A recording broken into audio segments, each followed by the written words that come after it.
Welcome back to Stepping with Shorty tutorials. This next series of videos is going to elevate what we have learned from the last set of drawings using fundamental shapes. Go check them out.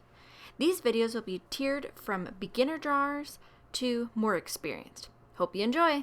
We're going to start off where we left off with our last tutorials. I first started with height lines and loose drawing lines, specifically focusing on circles and rectangles and overlapping them to get the shape that I wanted. Once I had everything laid out and was satisfied with all the shapes that I had drawn, I decided to define some of the detail lines.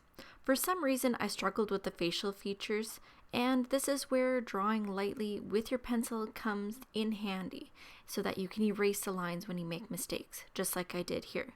When I erased all of my initial lines, I added in more details, focusing on cleaning up lines and making sure they were not jagged or overlapping. This will hinder the look of your drawing.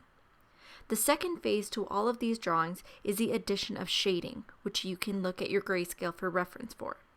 I'm using Photoshop, but you can do this by also adjusting the pen or pencil pressure and using smudge sticks so that you can achieve easy blending.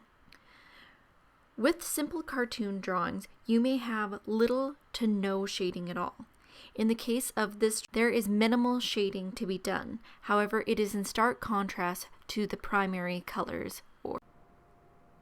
When it comes to shading, you really have to think of your light sources, even with simple cartoons. In this image of Homer, you can tell that the light source is right in front of him, slightly on an angle, because the brightest parts of his body are his face, the front sides of his arms, front side of his body, where the darker shading is towards the back of his body or the rounded parts of his legs, such as the back of his head, the undersides and backsides of his arms, and between his legs and around the backside of his body. You may also have some shine on the eyeballs, whether that be a highlight or a low light. That's it for today, folks. I hope that you go to my YouTube channel and check out my other videos, see if you can learn something new today, and stay safe out there. Have a good one.